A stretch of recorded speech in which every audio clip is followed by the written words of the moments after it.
행복이 먼저다. 구독 버튼 잊지 마세요. 안녕하십니까. 행복이 먼저다. 오늘은 이혼 후라는 제목으로 몇 말씀 드리도록 하겠습니다. 이혼 후, 이혼이라는 거 엄청난 스트레스겠죠. 자, 이혼 전과 이혼 후는 뭔가요? 이혼 전은 결혼 생활일 것이고, 이혼 후는 이제 결혼 생활을 접었는 상태죠. 자, 우리는 사람을 만나고 그 사람과 이제 사랑을 하고 어쨌든 사랑을 해서 믿음을 가지고 결혼을 하게 되잖아요. 보통 이 결혼의 어떤 그 순서가 사람을 좋아하고 그다음에 사랑하게 됩니다. 사랑하고 난 다음에 결혼을 하면 너무 속도가 빠르죠. 보통 얘기가 좋아하고 사랑을 한 다음에 서로 이해를 해야 됩니다. 서로 이해를 하고 서로 이해하는 게 참 힘들죠. 서로 이해를 하고 그 다음에 믿음이 생겨야 된다는 거죠. 서로에 대한 믿음. 믿음이 생기고 또 시간이 지나고 믿음이 생긴 상태에서 시간이 지나면 서로 필요해진다는 거죠. 서로 필요하다. 그래서 서로 필요해졌을 때 사회적으로 둘이 합쳐줄 수 있는 게 결혼이라는 거죠. 그래서 결혼을 했는데 결혼하고 나서 여러 가지 문제가 생길 수 있습니다. 남자가 좀 변하고 여자가 변하고 변해버리는 거죠. 그래서 남자가 뭐 바람을 폈다든가 혹은 여자가 바람을 폈다든가 혹은 폭행을 한다든가 여러 가지 문제점들이 생길 수 있습니다. 자, 그런 문제점들이 생겼을 때 대부분의 사람들은 어떻게든 그것을 잘 극복해서 문제를 잘 해결해서 가정을, 왜냐하면 자식들이 있는 경우가 대부분이기 때문에 이 가정을 다시 잘 어떻게 해보려고 노력을 많이 하죠. 근데 그런 노력을 해도 도저히 방법이 없거나 대책이 없는 경우들이 있습니다. 그럴 때는 당연히 이혼을 해야죠. 그렇지 않은 상태에서 계속 그것을 유지한다는 것은 서로에게 힘든 일이 있기 때문에 이혼을 하게 됩니다. 그래서 주변에 보면 이혼을 하신 분들이 쉽게 볼 수가 있죠. 근데 이혼을 한 다음에 이혼한 다음 이혼 후에 여러 가지 이제 문제점들이 생길 수 있다는 거죠. 물론 경제적인 문제, 어떤 그런 문제는 차후에 얘기하더라도 첫 번째, 이혼을 한 다음에 가장 스트레스 받는 것 중에 하나가 사회생활에서의 어떤 선입견, 사람들의 어떤 편견, 그 다음에 어떤 오해, 이런 것들에 의해서 정신적으로 아주 힘들어하는 것이 큰 문제입니다. 우리나라에서 이혼 퍼센티지가 많이 높죠. 상당히 높습니다. 높음에도 불구하고 어떤 우리나라의 어떤 그런 문화에서 이혼을 한 뒤에 어떤 사회로서의 받는 어떤 편견, 오해, 선입견 이런 것 때문에 정신적 스트레스가 엄청나게 많다라는 것을 볼 수가 있습니다. 그래서 저한테 이제 주시는 이메일들 보면 이혼을 하신 다음에 이런 어떤 사회적 편견이나 오해 이런 것들 때문에 너무나도 스트레스를 받기 때문에 스스로 자꾸 고립해 가는 그런 부분을 보여주고 있고 어떻게 극복하면 좋겠느냐 그런 의견들을 질문들을 많이 하고 계십니다. 그래서 거기에 대해서 좀 생각해 볼 필요가 있는데 자, 첫 번째 우리가 이 설문조사를 통해서 이혼을 하신 분들 남자, 여자 이분들의 스트레스 순위를 본 결과가 있어요. 자, 모 결혼 정보 회사에서 500 500 554명? 예, 554명을 대상으로 모 결혼 정보 회사에서 이혼을 하신 분들, 남자분, 여자분들에게 설문조사를 했습니다. 설문조사를 해서 가장 스트레스 받는 순서대로 나열을 하게 했는 거죠. 그랬을 때 남자분들 같은 경우에는 단연 1위가 이혼 사실을 숨길 때 가장 스트레스를 받는다고 합니다. 이혼 사실을 숨길 때 가장 스트레스를 받고 두 번째 사람들의 어떤 편견 이게 이제 아주 스트레스를 받는다는 거죠. 아, 저분 이혼을 하셨네? 그럼 사회 사람들의 어떤 그 편견이 가장 스트레스 받는 두 번째 요인이 되고 세 번째 아무래도 이제 남들 눈치를 보게 된다는 거죠. 눈치를 보고 그게 이제 세 번째 스트레스고 네 번째는 이제 지인들이 동정할 때 너 어떡할래? 뭐 어떻게 혼자 살 수 있겠냐? 남자 혼자 살기 힘든데 뭐 이런 얘기 들으면 이제 스트레스 받는다는 거죠. 그래서 네 가지가 남자분들 같은 경우에 네 가지가 이혼 사실을 숨길 때, 사람들의 편견, 남들 눈치 볼 때, 지인들이 뭐 동정할 때, 이럴 때 남자분은 엄청난 스트레스를 받게 됩니다. 그럼 여자분들은 어떨까요? 여자분들도 거의 비슷하지 않을까요? 이혼 사실을 숨기려고 할 때 엄청난 스트레스를 받죠. 왜냐? 취업을 이제 이혼한 후에 취업을 하는데 서류를 내야 되잖아요. 그 서류를 내다 보면 그게 이혼 사실이 밝혀지게 되죠. 그러니까 이런 이혼 사실이 밝혀지는 것은 엄청난 스트레스를 줄 수 있습니다. 그럼 사람들의 편견은 당연히 있겠죠.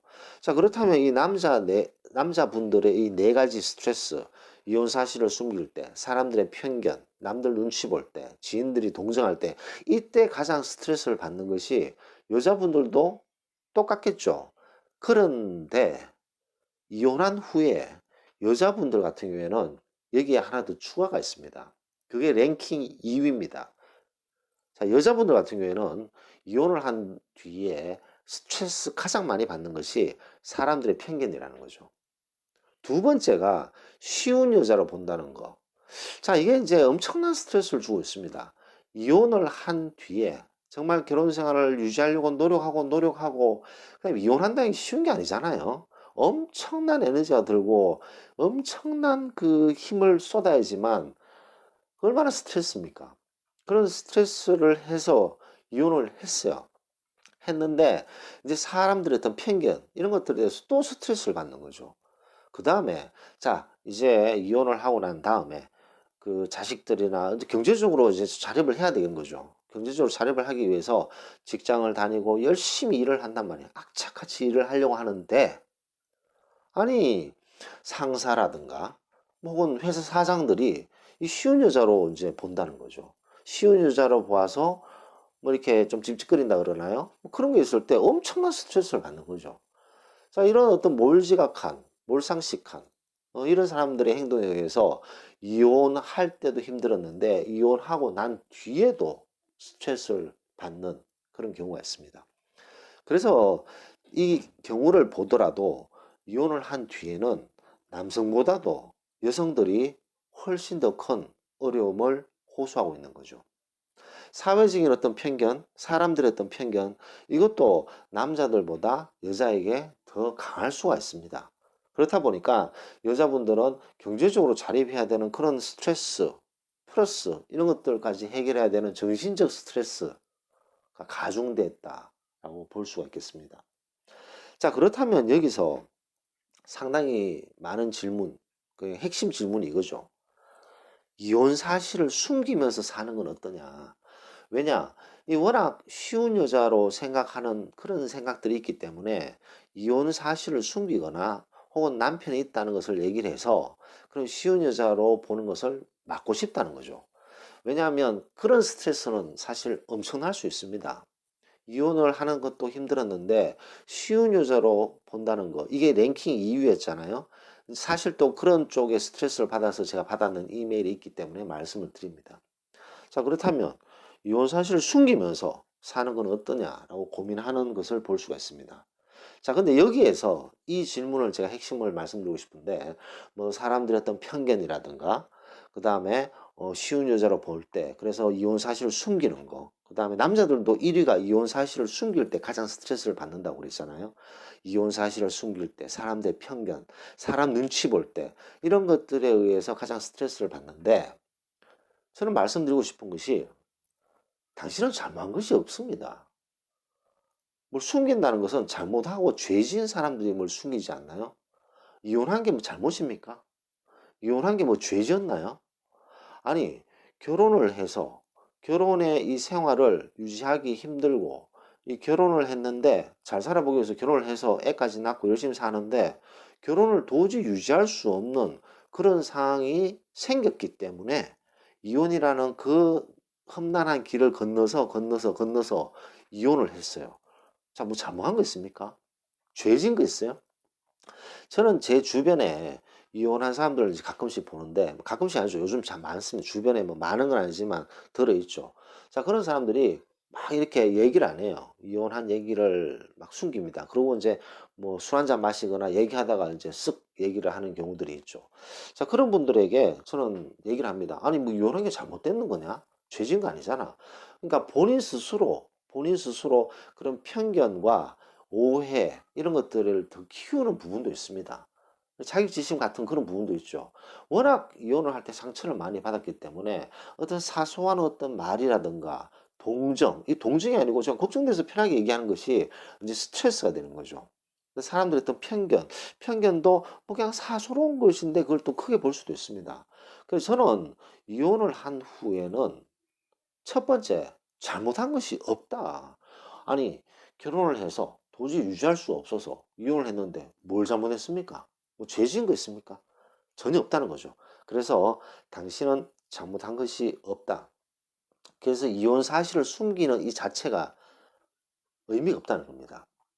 자, 이혼 사실을 숨기잖아요. 그럼 숨기면 거짓이라는 것이 바탕이 됩니다. 그래서 어떤 사람을 만나든 어떤 사람과 대하든 간에 이 거짓이 스타팅 포인트에 있기 때문에 새로운 만남이나 편안하고 당당함이 없어지는 거죠. 왜냐? 내가 지금 뭘 숨기고 있기 때문에. 뭘 숨기고 있기 때문에 내가 사람들에게 당당함이 없어지고 사람들을 만날 때 새롭게 편안하게 만날 수 없는 그런 부분이 있죠. 자, 그렇다면 이렇게 제가 숨겼을 때 얻는 게 뭐냐 이거죠. 자, 이혼한 사실을 숨겨서 얻는 게 뭔가? 그 얻는 게 사람들의 편견을 좀 줄인다? 쉬운 여자로 보는 것을 좀 줄인다? 뭐 친구들의 어떤 동정을 줄인다? 그러니까 이 본인 마음에 이혼을 했다는 그 사실을 숨기는 거짓이잖아요. 거짓을 이렇게 만들어서 사람들을 대하다 보면 당당함이 없어질 수밖에 없습니다. 왜냐? 거짓으로 시작하기 때문에. 자, 그러면서 얻는 것들은 이런 사사로운 건 아닙니다. 이런 사람들의 편견, 그 다음에 쉬운 주제로 보는 거, 이런 것들이죠. 자, 이런 것들은 언젠가 극복해야 될 부분입니다.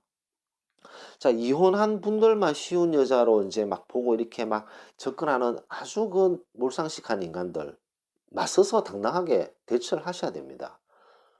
당당하게 대처를 하고, 그런 사람들이 쉽게 못 보도록 따끔하게 사장이든 과장이든 누구든 당당하게 행동을 해야 되는 거죠. 요즘 주변에 뭐 탤런트들이나 뭐 유명 배우들이 이혼한 경우가 많잖아요. 그렇기 때문에 첫 번째 명심해야 될 것은 당신은 잘못한 것이 없다. 숨길 이유가 없다. 잘못하고 죄 지은 사람들이 숨기고 피합니다. 잘못하고 죄 지은 사람들이 무엇을 숨기려고 하죠. 자, 근데 이혼하는 것이 죄도 아니고 잘못한 것이 아니기 때문에 숨기는 것은 좋지 않다라고 저는 말씀드리고 싶습니다. 왜냐? 아까도 말씀드렸지만 조금 전에도 계속 강조를 했지만 일단 숨기고 이게 거짓이잖아요. 거짓에서 무엇을 시작하면 모든 것이 당당해질 수가 없습니다. 이혼까지 하셨는데 그 얼마나 힘든 일을 겪으셨어요. 그렇기 때문에 이제는 당당하게 사셔야 됩니다. 피하지 마시고 당당하게 맞서야 된다. 그래서 이 이혼을 한 뒤에 이제 자기의 어떤 그 상황을 추스려야 되잖아요. 추스리고 이제 경제적으로 자립을 해야 되는 그런 부분도 있습니다. 추스릴 때 여러 가지 키워드가 몇 가지 있는데 그걸 말씀드리면 첫 번째, 자신을 고립시키지 마십시오. 왜냐하면 이 사회적인 편견이나 어떤 오해, 시선 이런 것 때문에 서서히 위축되면서 자꾸 고립시키게 됩니다. 자기 자신을 자꾸 계속 고립시키는 거죠. 그러니까 이거는 아주 안 좋은 부분일 수 있습니다. 본인 자신을 고립시켜야 될 이유도 잘못한 것도 전혀 없습니다. 그렇기 때문에 자기 자신을 고립시키지를 마십시오. 이게 이제 첫 번째 키워드죠. 자신을 고립시킬 이유는 하나도 없습니다. 그깟, 뭐 그깟까지는 아니지만 그 사회적인 어떤 편견, 그 다음에 주변의 어떤 오해, 시선 이런 것들에 의해서 자신을 계속 고립시킬 필요는 없다는 거죠. 물론 결혼 생활을 그 뭐 쭉 평생 유지하는 것도 아주 좋죠. 근데 유지를 못했다. 못한 게 잘못은 아니잖아요. 그 뭔가 결혼을 실패했다라는 거, 그런 어떤 마음이 본인을 고립시키고 있고, 사람들의 시선이나 편견이 다른 사람들의 어떤 진짜 시선, 편견보다도 본인이 더 크게 느끼는 그런 부분이 있다는 거죠. 그렇다 보니까 자꾸 자신을 고립시키기 때문에 첫 번째 키워드, 자신을 고립시키지 마십시오. 근데 자신을 고립시키지 말기 위해서는 아주 건강한 정신력을 가져야 되고 그걸 대체해낼 수 있는 정신력이 필요합니다. 정신력은 건강한 정신은 건강한 육체에서 나옵니다. 그러니까 건강하지 않은 사람이 건강한 정신을 가진다는 건 쉽지 않죠. 그래서 우울증이라든가 불안장애, 공황장애 이런 걸 극복하신 분들은 거의 뭐 99.9% 운동을 병행한 사람들입니다. 운동하지 않고 뭐 약만 먹고 뭐 우울증이 다 났다 그런 거 없습니다. 운동을 해서 자기 몸을 관리를 하는 거죠. 건강한 몸에서 건강한 정신이 나오기 때문에 자신을 고립하지 않고 두 번째 건강을 돌보셔야 됩니다. 꾸준한 운동과 건강을 돌보아서 건강한 몸을 만들고 건강한 육체에서 건강한 정신이 나온다는 거죠. 건강한 육체에서 건강한 정신이 나오기 때문에 이런 편견이라든가 오해라든가 시선을 극복할 수 있는 정신력을 키울 수 있다. 그다음 세 번째는 상처가 되는 것들을 마음에 담지 마십시오. 살다 보면 이혼을 한 뒤에 여러 가지 어떤 편견이나 시선, 그 다음에 툭 던진 말들 이런 것 때문에 상처가 될 수 있습니다. 자, 근데 제가 그런 것들 상처를 주는 말들 이런 것들에서 자유롭게 되기 위해서는 부단한 노력이 필요하죠. 그런 상처가 되는 말을 마음에 담지 마십시오. 그런 상처되는 말을 마음에 담고 있으면요. 계속 그 상처가 그 소가 그 되씹듯이 계속 반복됩니다. 그러면서 점점 그 상처들이 커지게 되기 때문에 상처가 되는 것들을 마음에 담지 말고 자꾸 버려야 됩니다. 자꾸 버려야 되는 거죠. 자, 그 다음에 새로운 시작은 이제 이혼을 했기 때문에 새로운 시작이잖아요. 새로운 시작은 가장 키워드 중에 하나가 본인의 당당함이 나오므로 당당해야 됩니다. 본인이 당당하지 않으면 정말 새로운 시작을 할 수 없는 거죠. 그 이혼을 하고 전 결혼 생활의 연장선으로 갈 수 있다. 그렇기 때문에 완전히 새롭게 하기 위해서는 당당하게 해야 되고 당당해져야 됩니다. 그래서 이런 것들을 토대로 이혼을 할 때 그 어려움, 힘듦, 그걸 버티고 이제 이혼을 하셨잖아요. 하셨기 때문에 이제는 새로운 시작을 위해서 당당해지셔야 된다. 자신을 고립시키지 않고 건강을 돌보고 상처가 되는 것을 마음에 담지 않고 새로운 시작을 위해서 당당해지려고 마음을 먹고 행동하고 실천을 하시면 그런 어떤 사람들의 시선, 편견, 오해 이런 것들을 극복할 수 있는 힘이 생긴다는 거죠. 그래서 새롭게 시작하는 그런 상황에서 당당함을 가지고 이런 것들에 당당히 맞서기를 말씀드리면서 녹음을 마치도록 하겠습니다. 감사합니다.